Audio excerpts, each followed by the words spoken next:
नमस्कार। मध्य प्रदेश डिबेट में आपका स्वागत है। मंत्रियों को जिले की जिम्मेदारी, ये कोई नई बात नहीं है। सरकारें किसी की भी हों, जो मंत्रिमंडल में मंत्री होते हैं उन्हें अलग अलग जिलों का प्रभारी बनाया जाता है और जिले में जो भी समीक्षाएं बैठक होती है सरकार के कार्यक्रमों की, वो उसमें बैठकों की अध्यक्षता करते हैं। कई बार जिलों के भीतर जो तबादले के अधिकार होते हैं उसमें भी मंत्री की अनुशंसा लगती है। तो एक प्रकार से वो एक पालक मंत्री के रूप में कोई मंत्री जिले का जो है वो प्रभारी मंत्री होते हैं और उसको जिम्मेदारी दी जाती है। सरकारें कांग्रेस की हों, बीजेपी की हों, किसी की हों, ये एक व्यवस्था है और ये प्रशासन को शासन प्रशासन को चलाने की एक ऐसी व्यवस्था है जो बहुत वर्षों से चली आ रही। तो मध्य प्रदेश में मंत्रियों को जिले का प्रभार दे दिया गया है। सामान्य प्रशासन विभाग ने सोमवार देर रात आदेश जारी कर दिए। मुख्यमंत्री डॉक्टर मोहन यादव ने अपने पास इंदौर जिला रखा है। डिप्टी सीएम राजेंद्र शुक्ला सागर और शहडोल, डिप्टी सीएम जगदीश दावड़ा को जबलपुर और देवास जिले का प्रभार दिया गया है। सिंधिया गुट के मंत्रियों को सिंधिया के क्षेत्र वाले जिलों का प्रभार मिला। इसमें गोविंद सिंह राजपूत को नरसिंहपुर के साथ सिंधिया के संसदीय क्षेत्र गुना जिले का प्रभार मिला है। वहीं तुलसी सिलावट को बुरहानपुर के साथ सिंधिया के गृहनगर ग्वालियर जिले का प्रभार दिया गया है। पदुम सिंह तोमर को पांडुरना के साथ सिंधिया के संसदीय क्षेत्र शिवपुरी का प्रभार दिया गया। जिले के प्रभार को लेकर लंबे समय से राजनीतिक कयासबाजी जो है चल रही थी। अब जिलों का प्रभार मिलने के बाद जिला सरकार आसानी से विकास कार्य कर सकेगी, जिलों में विकास को गति मिलेगी। कांग्रेस ने जिलों का प्रभार सौंपे जाने पर सवाल खड़े किए। कांग्रेस का कहना है कि अब प्रदेश में ग्वालियर, चंबल संभाग और मध्य प्रदेश की अलग अलग सरकारें चलेगी। वहीं बीजेपी ने इन आरोपों को सिरे से खारिज किया। आज हम इसी मुद्दे पे चर्चा करेंगे, लेकिन इसके पहले सुनते हैं कि राजनेता इस पे अपनी क्या प्रतिक्रिया दे रहे हैं। प्रभारी मंत्रियों की नियुक्ति करने का मुख्यमंत्री जी का प्रेरोगेटिव होता है। माननीय मुख्यमंत्री जी ने प्रशासनिक कार्यक्षमता बढ़ाने के उद्देश्य से और प्रशासनिक दक्षता के उद्देश्य से कल मध्य प्रदेश के सभी जिलों हेतु प्रभारी मंत्रियों की नियुक्तियां की है। मुझे लगता है इस दृष्टि से देखने की आवश्यकता है कि एक विकसित मध्य प्रदेश का जो संकल्प माननीय मुख्यमंत्री जी ने लिया है उसकी पूर्णता के लिए इन जिलों में प्रशासनिक क्षमता कैसे बढ़े, दक्षता कैसे रहे और जिलों का समग्र विकास कैसा हो, इस दृष्टि से प्रभारी मंत्रियों का काम होता है। कांग्रेस को इस विषय पर राजनीति करनी है तो हम चाहते हैं कि कांग्रेस राजनीति करे, लेकिन मध्य प्रदेश के विकास में एक विपक्ष की भूमिका निभाने का काम कांग्रेस को करना चाहिए, ना कि ऐसे भी मुद्दों पर राजनीति करने की आवश्यकता है। कांग्रेस ने भी मध्य प्रदेश में शासन किया है। कांग्रेस को भी पता है कि प्रभारी मंत्रियों की नियुक्तियां पहले भी होती रही है, अभी भी हुई है। अब इस विषय पे भी बेमानी राजनीति करके आप अपने मन को बहलाने का जो काम कर रहे हैं कांग्रेस के प्रदेश अध्यक्ष जीतू पटवारी जी, वो ये सोच ले कि मध्य प्रदेश विकास की पटरी पर दौड़ रहा है। माननीय मुख्यमंत्री श्री मोहन यादव जी अपने मध्य प्रदेश को सर्वांगीण विकास हेतु समर्पित है। देखिए, मध्य प्रदेश में मोहन सरकार की निर्माण के बाद से प्रभारी मंत्रियों का इंतजार किया जा रहा था। आज जिस तरीके से मध्य प्रदेश में प्रभारी मंत्री नियुक्त किए गए हैं, भाजपा की अंतर्कला को उजागर करता है। कई वरिष्ठ नेताओं को नज़रअंदाज कर दिया गया, दरकिनार कर दिया गया।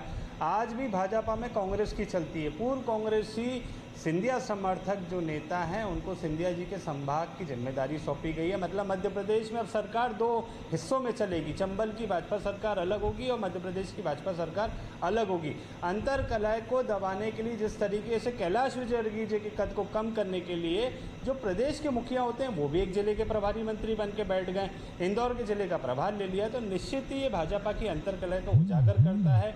कई वरिष्ठ भाजपा नेता आज इसलिए दुखी हैं कि कांग्रेस से आए हुए जो नेता हैं उनकी भाजपा में ज़्यादा चलती है। आज मध्य प्रदेश की भाजपा कांग्रेस युक्त हो चुकी है।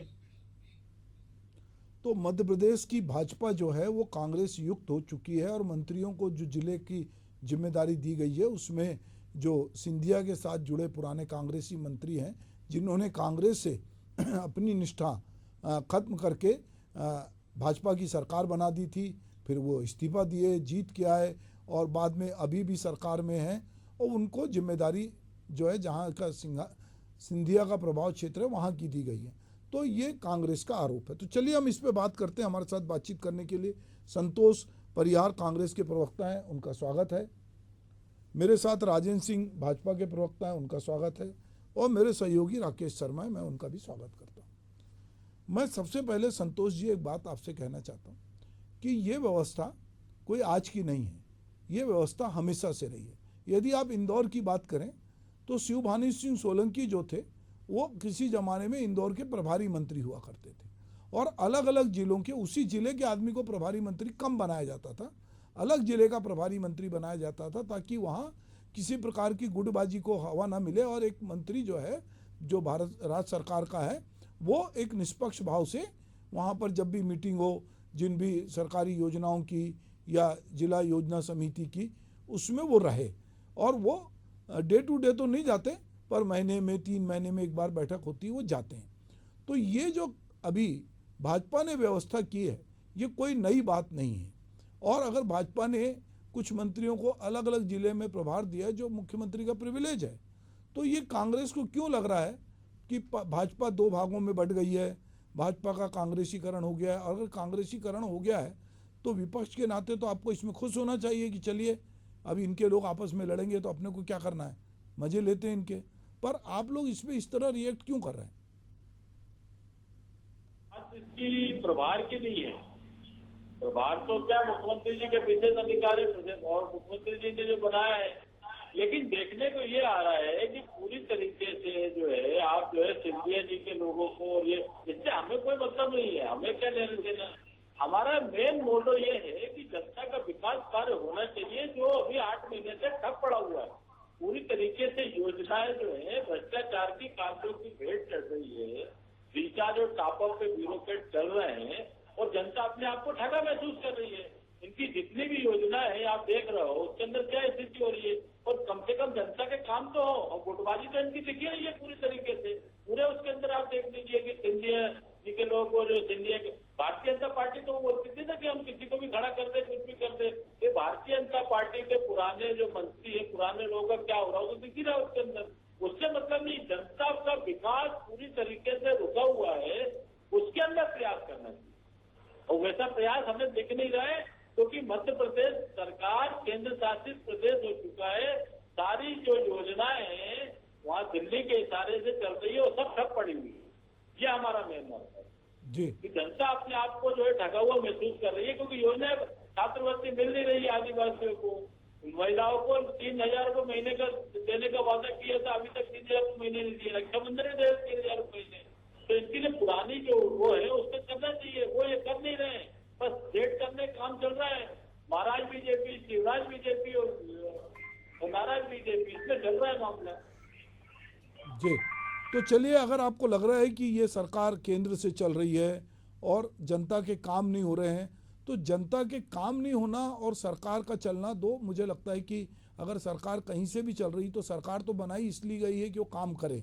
अगर वो काम नहीं कर रही है और जिस तरह के कांग्रेस के प्रवक्ता आरोप लगा रहे हैं, तो मैं राजेंद्र सिंह से आपसे जानना चाहूँगा कि कांग्रेस को ये कहने का मौका क्यों मिल रहा है कि सरकार नहीं चल रही है, जबकि सरकार का तो काम जो है, सरकार को चलाने की एक मशीनरी होती है जो जिसमें मंत्री जो हैं वो थोड़ी बहुत भूमिका निभाते हैं और बाकी तो सरकार अपने अपने ढंग से चलती है। सचिवालय से चलती है, मंत्रालय से चलती है, विभागाध्यक्ष से चलती है, कलेक्ट्रेट से चलती है। सरकार के कामकाज जो है, अगर कहें कि पटवारी से लेके चीफ सेक्रेटरी तक सरकार के कामकाज रूटीन में तो होते हैं। उसमें मंत्री जो है नीतिगत निर्णय लेते हैं, विधानसभा में जो चीज़ें होती हैं मंत्रियों के हाथ से फाइल गुजरती है। कुछ तबादले वबादले जो हैं उसमें ज़्यादा इंटरेस्ट होता है लोगों का। तो ये कांग्रेस को ऐसा क्यों लग रहा है कि आपकी सरकार चल नहीं रही है और कहीं और से चल रही है? सबसे पहले तो आपके लोकप्रिय चैनल के माध्यम से मैं पूरे प्रदेशवासियों और देशवासियों को स्वतंत्रता दिवस की हार्दिक शुभकामनाएं प्रेषित करता हूं जी। और जहां तक मेरे मित्र संतोष जी ने कुछ सवाल किए, आपने भी कहा, शायद इनके अनुभव जो कमलनाथ सरकार के समय के थे उससे ये कुछ सीख ली है इन्होंने। इनका मतलब है सरकार के चलने का मतलब ट्रांसफर उद्योग जो कमलनाथ जी की सरकार में चलते थे, दलालों का कब्जा वल्लभ भवन में, वो इनको लगता है कि सरकार चलने की बात है। अब मुझे ये समझ नहीं आता है कि मेरे विद्वान साथी कह रहा है कि सिंधिया जी के मंत्रियों को प्रभार दिया गया। अरे भाई, वो कैबिनेट के हिस्सा है। पूरे प्रदेश के सारे मंत्रियों को, कैबिनेट और राज्य मंत्रियों को जिले के प्रभार मिले। आपने खुद सूची देखी, राज्य मंत्रियों को 1-1 जिले दिए गए और जो कैबिनेट मंत्री थे उनको 2-2 जिले दिए गए हैं, जो एक व्यवस्था के तहत है। अब उसमें चूंकि सिंधिया जी के मंत्री हैं कि सिंधिया जी के साथ आए थे, तो मैं इनको बताना चाहता हूं कि कमलनाथ की सरकार के समय भी गुना के प्रभारी मंत्री कौन थे, शिवपुरी के कौन थे। तो ये व्यवस्थाएं हैं। 2020 से 2024 तक तुलसी सिलावट जी ग्वालियर के प्रभारी मंत्री पूर्ववर्ती सरकार में भी थे।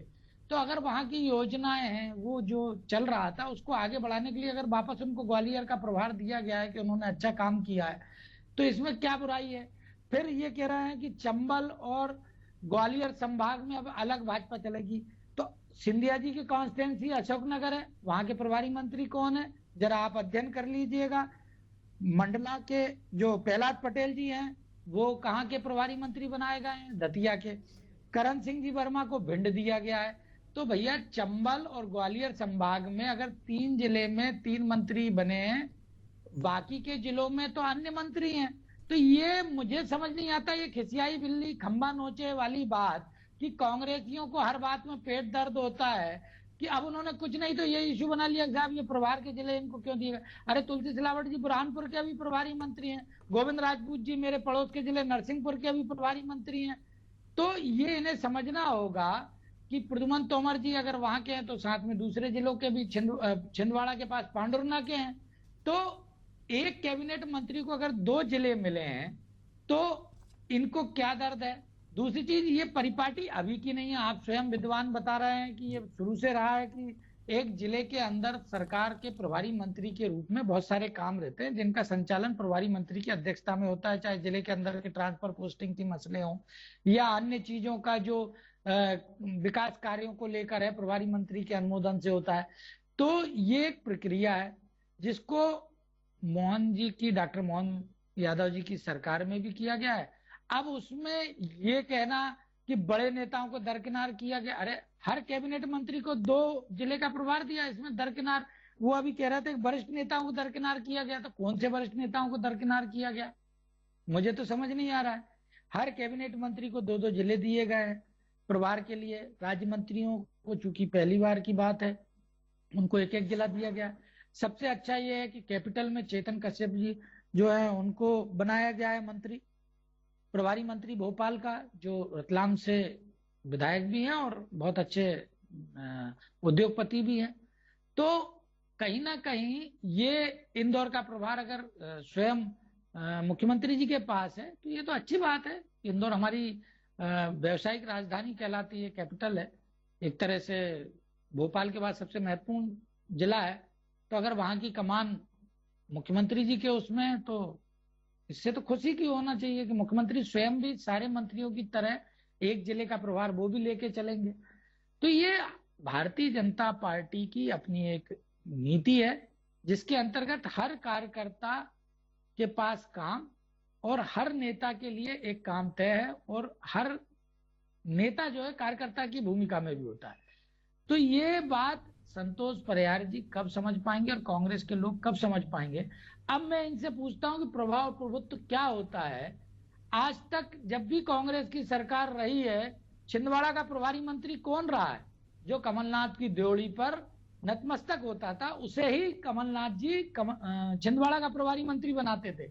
राजगढ़ का प्रभारी मंत्री कौन बनता था? जो दिग्विजय सिंह जी की जी हजूरी में लगा रहता था। तो ये बात इन्हें समझनी होगी कि किस तरीके से आप जब दूसरों के ऊपर एक उंगली उठाते हो तो 4 उंगली आपकी तरफ भी उठती है। जी, तो संतोष जी ये 4 उंगली आपकी तरफ तो अभी उन्होंने राजन जी ने उठाई है। मैं कह रहा हूँ ये एक व्यवस्था है और ये व्यवस्था, अच्छा देखिए मंत्री की भूमिका डे टू डे, देखिए कोई, आप तो दोनों पॉलिटिक्स में चीज़ें समझते हैं, एक मंत्री की या मुख्यमंत्री की पहली रुचि होती है कि अगर वो जिस राज्य का मुख्यमंत्री है या जिस विभाग का मंत्री वहाँ, उसकी दूसरी रुचि होती है जिस विधानसभा से वो चुनाव लड़ता है, क्योंकि अंततः उसका भविष्य वो विधानसभा तय करती है। फिर वो जिस जिले का प्रभारी बनता है, चूंकि उसको ये जिम्मेदारी दी गई है और कुछ उसके पैरामीटर्स होते हैं कि भाई इन कामों में जब भी पूछा जाएगा कि भाई इस जिले में यदि कोई चीज़ पिछड़ी हुई है या कोई गड़बड़ी हो रही है तो आप क्या देख रहे थे, आप एक मार्गदर्शक के रूप में वहाँ थे। तो मंत्री की भूमिका इतनी बड़ी नहीं होती जिला प्रभारी के रूप में कि आप कहें कि साहब वो वहाँ पे आग जाके अमूलचूल परिवर्तन करते हैं। सरकार तो अपने ढंग से चलती है। तो संतोष जी आपको ऐसा क्यों लग रहा है या आप इस तरह से क्यों सोच रहे हैं कि अगर तुलसी सिलावट ग्वालियर चले जाएंगे तो वो निष्ठा, उनकी निष्ठा जो है चूँकि सिंधिया जी के प्रति है तो वहाँ जाके कुछ ऐसा कर देंगे जिससे सिंधिया जी को इंडिविजुअल लाभ होगा? ये तो सरकार है ना, अगर लाभ देना तो गवर्नमेंट में रह के भी जो जिसको जो काम करना हो करेगा, पर करेगा तो नियम से ही ना। तो संतोष जी थोड़ा इसको तो मुझे खुलासा कीजिए। सुभाष जी जरा थोड़ा सा इसके अंदर राजेश जी ने जो बोला उसमें सारे उत्तर आ गए ना। राजेश जी कह रहे हैं कि बोले कमलनाथ जी की मर्जी से वहाँ प्रभारी मंत्री बनता था और दिग्विजय सिंह जी की मर्जी से वो बनता था। तो भारतीय जनता पार्टी में जो बातें कर रहा है ये प्रभारी मंत्री जिसको बनाना बनाए ना। हमारा मेन जो सुभाष जी ये है कि जनता की योजनाएं जो है पूरी तरीके से जो गड़बड़ कर रही है और ज्यादा गड़बड़ होगी और जैसा चल ही रहा है।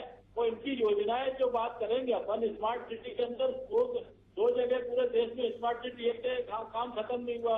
नल जल योजना कागजों की भेंट चढ़ गई, भ्रष्टाचार में डूबा वो प्रदेश, रिचार्ज और टापा पर ब्यूरोक्रेट कर रहा है। तो सारा भ्रष्टाचार का अड्डा तो उनका बना ही हुआ, वो भ्रष्टाचार होगा उसमें। मेन तो जनता अपने आप को ठगा हुआ महसूस कर रही है ना। ये तो प्रक्रिया है जिला प्रभारी मंत्री बनाने की। अभी तक क्या 6 महीने से मतलब इतना लेट बना, क्यों बना? जरूर कुछ ना कुछ ये गुटबाजी जो है खुद ही दिख रही है ना उसके अंदर नई बात कौन सी है? नरेंद्र सिंह तोमर जी के उससे जो है कौन ही बातें तो सिंधिया जी के हिसाब से उड़ाती है। भारतीय जनता पार्टी के लोगों का विषय खुद ही अपने अंदर से कितने कसमसा रहे होंगे तो ये जानते हैं। अब ये तो कहने के लिए मन को मिलाने के लिए कुछ ही बोलने से क्या हो रहा है? राजेंद्र जी योजनाएं तो कागज की भेंट चल रही है ना। जी आप बोल दो। राजेंद्र जी, भाजपा में अनुशासन बहुत महत्वपूर्ण होता है और वहाँ पर सब अपने आप को कार्यकर्ता कहते हैं और कोई आदमी को ये मुगालता नहीं रहता कि पार्टी से ऊपर हटके वो कुछ करेगा। पर बार बार जो है संतोष जी कह रहे हैं कि भाजपा में गुटबाजी दिखाई दे रही है, तो किस तरह की गुटबाजी इनको दिख रही है? संतोष जी को कहाँ से गुटबाजी दिखती मुझे तो समझ नहीं आता। इन्होंने पहले कहा कि लोगों को योजनाओं का लाभ, अभी आप स्वयं देख रहे हैं 3 दिन से महिलाओं को उत्सव चल रहा है। राखी पे मुख्यमंत्री जी ने सारी बहनों को अलग से पैसा भी डाला है। तो पहले जब सरकार आई थी इन्होंने कहा था लाडली बहना बंद हो जाएगी, वो चालू हुआ। संतोष जी सुन ले, 3,000 रुपए की बात ये नहीं होती कि कल से 3,000 तक दिया जाएगा, धीरे धीरे बढ़ाया जाएगा, ये स्पष्ट किया था। कई डिबेट में ये बता चुके हैं। आपकी तरह योजनाएं बंद नहीं की है, कमलनाथ ने 15 महीने में बंद कर दी थी। 15 महीने में कमलनाथ सरकार ने योजनाएं बंद कर दी है ना। पुरानी बात है। चलिए संतोष जी, मेरी बात सुन ले जरा, शिवाजी इनको संतोष जी और राजेंद्र जी, मैं चाहूंगा जरा हम राकेश आपसे ये जानना चाहते हैं। संतोष जी कह रहे हैं कि इन्होंने प्रभारी मंत्री बनाने में 6 महीने लग दिए। राजेंद्र जी कह रहे हैं कि ये व्यवस्था है और व्यवस्था के तहत ये किया गया है कि मुख्यमंत्री का प्रिविलेज है, वो किसको क्या देते हैं। कैबिनेट मंत्रियों को 2 जिले का प्रभार दिए हैं, राज्य मंत्री को 1 जिले का दिए हैं। मुख्यमंत्री ने खुद इंदौर का प्रभार रखा है और जो प्रभारी मंत्री वो समीक्षा करते हैं कि जो सरकार की प्राथमिकता की योजनाएं हैं उनमें क्या कुछ हो रहा है, लक्ष्य हासिल हो रहा है कि नहीं, कहीं कोई जनता को दिक्कत तो नहीं हो रही है। तो ये व्यवस्था एक तो 6 महीने बाद लागू हुई और इस व्यवस्था को लेके जो कांग्रेस सवाल उठा रही है वो कितने लाजमी है? देखिए सुभाष जी, सबसे पहले समझ लें कि इस बार जो सरकार बनी है वो नई सरकार बनी है, यानी मुख्यमंत्री डॉक्टर मोहन यादव की सरकार बनी है। और ये इस बार प्रभारी मंत्रियों की नियुक्ति को लेकर कई बार मंथन और चिंतन किया गया। इस बार आप नए अनुभव जो एक्सपेरिमेंट कहा जाए तो नए अनुभव भी इस बार देखने को मिलेंगे। दरअसल कारण क्या है कि इस बार जिस प्रकार से मुख्यमंत्री डॉक्टर मोहन यादव ने मध्य प्रदेश की जो आर्थिक राजधानी है इंदौर, उसका जो प्रभार अपने पास रखा है, निश्चित रूप से माना सकता है कि चूंकि मुख्यमंत्री भी मालवा से आते हैं और उन्होंने मालवा के ही एक बड़े जिले को अपने प्रभार के इसमें रखा है, तो निश्चित रूप से माना सकता है कि एक बड़ी जिम्मेदारी उन्होंने एक कार्यकर्ता के रूप में भी जो है, ये कहा जाता है ना कि बीजेपी में जो है हर नेता कार्यकर्ता है, क्योंकि अभी बीजेपी के प्रवक्ता ही कह रहे हैं कि बीजेपी का हर नेता कार्यकर्ता है। तो एक कार्यकर्ता के तौर पे या एक छोटे से मंत्री के तौर पे उन्होंने जो है अपनी ये जिम्मेदारी संभाली है। दूसरी ओर बात की जाए तो सुभाष जी, ये प्रभारी मंत्रियों की जो नियुक्ति है इसमें लंबा समय लगा। दरअसल देखिए, सरकार बनने के बाद लोकसभा चुनाव की जो है बिगुल फूक गया और उसके बाद जिस प्रकार का सिनारियो देखने को मिला और सरकार बदलने के बाद यदि जिस प्रकार से लोकसभा चुनाव के परिणाम आए और चुनाव परिणाम आने के बाद फिर जो चिंतन मंथन शुरू हुआ, क्योंकि देखिए ऐसा नहीं है कि केवल प्रभारी मंत्रियों की नियुक्ति यही जो सबसे बड़ा विषय था, इसके अलावा ब्यूरोक्रेसी किस तरह से काम कर सके। दरअसल बार बार विपक्ष के निशाने पर ब्यूरोक्रेसी रहती है, क्योंकि जब ब्यूरोक्रेसी बेलगाम होती है तो विपक्ष के निशाने पे आती है। और बार बार अभी हमने बातों में भी जो सुना है, कांग्रेस के प्रवक्ता भी कह रहे हैं कि तमाम योजनाओं पे जो है असर पड़ता है। तो ऐसे में यदि माना जाए कि प्रभारी मंत्रियों की नियुक्ति होना यदि माना जाए तो बड़े जिले ऐसे कि जैसे भोपाल जिले की हम बात करें तो यहाँ पर एमएसएमई मंत्री जो है चैतन्य कश्यप रतलाम से आते हैं, मालवा के बड़े विधायक हैं, और उनका जो एक वर्चस्व है, जो बात की जा चुकी, उन्होंने इस बार भी कहा है कि वो अपनी विधायक की जो सैलरी और वेतन भत्ते मिलते हैं वो नहीं लेंगे। उन्होंने विधानसभा में इसकी घोषणा भी की है। तो ऐसे मंत्री को उन्होंने राजधानी भोपाल का, मुख्यमंत्री जी ने जो है राजधानी भोपाल का उनको प्रभार दिया है। दरअसल इसके अलावा यदि हम बात करें ग्वालियर चंबल संभाग की, तो ग्वालियर चंबल संभाग में इसके पहले भी हम देखते हैं तो तत्कालीन मुख्यमंत्री शिवराज सिंह चौहान जी के कार्यकाल में जो है हमें ये देखने को मिला था कि उस समय भी जिस प्रकार से जो ज्योतिरादित्य सिंधिया यानी वर्तमान में जो केंद्रीय मंत्री ज्योतिरादित्य सिंधिया हैं, उनके तमाम जो समर्थक मंत्री थे उनको किस तरह से जो है उन्हीं के जो वर्चस्व वाला इलाका है, ग्वालियर चंबल संभाग के जो इलाके हैं, उनका प्रभार दिया जाता था। दरअसल जो केंद्रीय मंत्री हैं ज्योतिरादित्य सिंधिया चाहते हैं कि उनके जो प्रभार, जो उनके लोकसभा संसदीय सीट है या जो उनके वर्चस्व वाले जो इलाके हैं, उनका प्रभार का इलाका जो है उनके समर्थकों को मिले, उनके समर्थक मंत्रियों को मिले। लेकिन देखिए केवल 3 मंत्रियों को यदि छोड़ दिया जाए, इस बार जो प्रभारी जो लिस्ट निकली है उसमें केवल 3 मंत्री जो ऐसे हैं जिनको ग्वालियर चंबल संभाग से जोड़ा गया है। लेकिन दूसरे अन्य मंत्रियों की बात की जाए जो उन्हीं के समर्थक है, प्रद्युम्न सिंह तोमर, उनको जो है दूसरे प्रभार का जिला सौंपा गया है। लेकिन देखिए राजनीति जो होती है वो हर मुद्दे पे हो जाती है, और मुद्दा ये भी निकल के आ गया बाहर का जिला किसको मिला, किसको नहीं मिला, कैसा मिला, किसी का कद घटा, किसी का कद बढ़ा।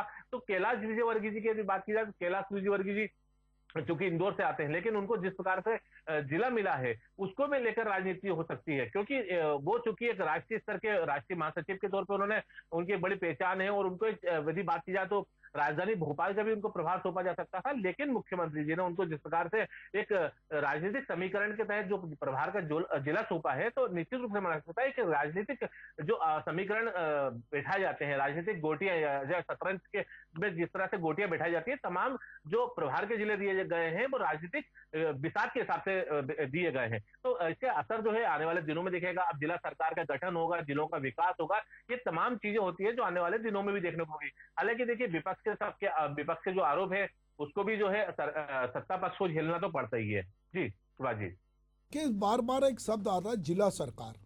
मुझे लगता है जिला सरकार का जो कंसेप्ट आया था, और वो कंसेप्ट बाद में धीरे धीरे लोगों को लगा कि अगर जिला ही मजबूत हो जाएगा तो फिर राज्य में कौन पूछ परेख करेगा। तो जिले के जो बहुत सारे पावर थे, अगर मैं कहूँ पंचायती राज व्यवस्था में जिला पंचायतों को जितने अधिकार थे, व्यवहारिक धरातल पे देखें तो वो कहीं ना कहीं जिला पंचायत की सीईओ की जगह वो कलेक्टर के पास होते हैं, बहुत बार हम देखते हैं कि मंत्रियों के पास होते हैं। तो कहने को ये लग रहा है कि ये जिला सरकार है, पर मुझे लगता है ये प्रभारी मंत्री हैं जो कुछ सरकार की योजनाओं की समीक्षा करेंगे।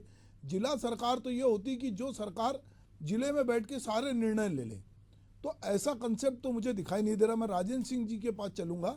राजेंद्र सिंह जी, ये मैं जानना चाहता हूँ कि ये जो प्रभारी मंत्री हैं इनके पास क्या कुछ जिम्मेदारी रहेगी, क्या पावर रहेंगे, क्या ये लोग एक प्रकार से जिला सरकार के मुखिया की तरह काम करेंगे उस जिले में?